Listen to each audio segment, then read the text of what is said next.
Hi guys! Welcome back to our channel lucky foodie.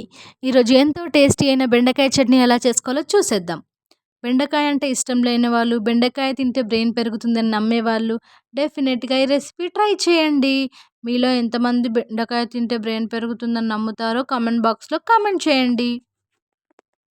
చాలామంది బెండకాయ జిగురుగా ఉంటుందని వాళ్ళకి నచ్చదండి. ఇలా చట్నీ చేసి చూడండి. జిగురు ఉండదు, ఏముండదు. టేస్ట్ సూపర్ ఉంటుందండి. ఇప్పుడు ప్రాసెస్‌లోకి వెళ్ళిపోదాం. చట్నీలోకి కావాల్సిన ఇంగ్రీడియంట్స్: బెండకాయలు, కొత్తిమీర, టమాటోస్, పచ్చిమిర్చి, వెల్లుల్లిపాయలు, ఆనియన్స్, ధనియాలు, జీలకర్ర, ఉప్పు,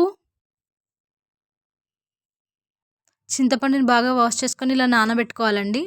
ఇప్పుడు వెల్లుల్లిపాయ పొట్టు తీయాలి. బెండకాయలు బాగా వాష్ చేసుకొని ఇలా కట్ చేసుకోవాలి. ఆనియన్స్ ఇలా కట్ చేసుకొని పక్కన పెట్టేసుకోవాలి. టమాటోస్‌ని కూడా ఇలా కట్ చేసుకొని పక్కన పెట్టేసుకోవాలి. కరివేపాకు ఇంకా కొత్తిమీరని కూడా ఇలా కట్ చేసేసుకోవాలి. ఇప్పుడు ఒక బాండీ పెట్టేసి అందులో కొంచెం ఆయిల్ వేసి ఫస్ట్ ధనియాలను వేపుకోవాలండి.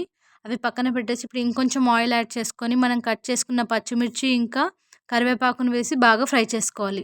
ఆ తర్వాత కొంచెం ఆయిల్ యాడ్ చేసుకొని మళ్ళీ మనం కట్ చేసిన బెండకాయలను బాగా ఫ్రై చేసుకోవాలి. ఇలా ఒకదాని తర్వాత ఒకటి ఇలా ఫ్రై చేసుకొని పక్కన పెట్టేసుకోవాలి.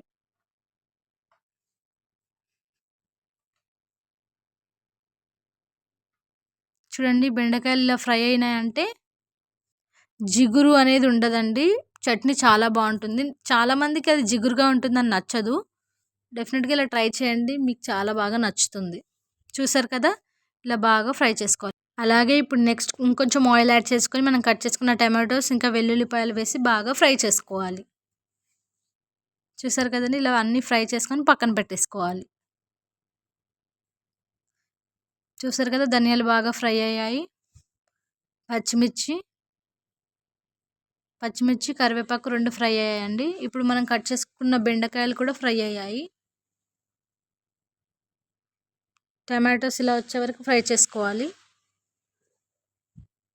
ఆనియన్స్‌ని కూడా ఫ్రై చేసుకోవాలి. ఇప్పుడు ఒక మిక్సీ జార్ తీసుకొని అందులో మనం ఫ్రై చేసుకున్న పచ్చిమిర్చి, కరివేపాకు,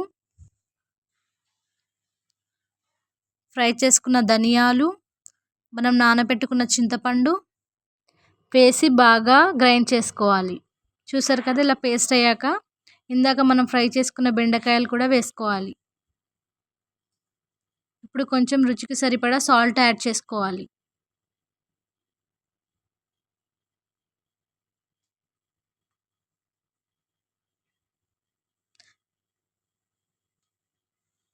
అలాగే ఇప్పుడు మనం ఫ్రై చేసుకున్న టమాటోస్ కూడా యాడ్ చేసుకోవాలి. టమాటోస్ ఇంకా వెల్లుల్లిపాయలను కూడా యాడ్ చేసుకొని అలాగే మనం ఫ్రై చేసుకున్న ఆనియన్స్ వేసుకొని బాగా గ్రైండ్ చేసుకోవాలి. చూసారు కదండీ! ఇలా రుబ్బుకున్నాక ఎంతో టేస్టీ అయిన బెండకాయ చట్నీ ఈజ్ రెడీ. టేస్ట్ మాత్రం చాలా బాగుంటుందండి. వేడి వేడి అన్నంలో మాత్రం జంపర్ మే బంపర్ చాలా బాగుంటుందండి. మీరు కూడా డెఫినెట్‌గా ట్రై చేయండి. మీరు ఈ రెసిపీ ట్రై చేశాక మీకు ఎలా వచ్చిందో కామెంట్ బాక్స్‌లో కామెంట్ చేయండి.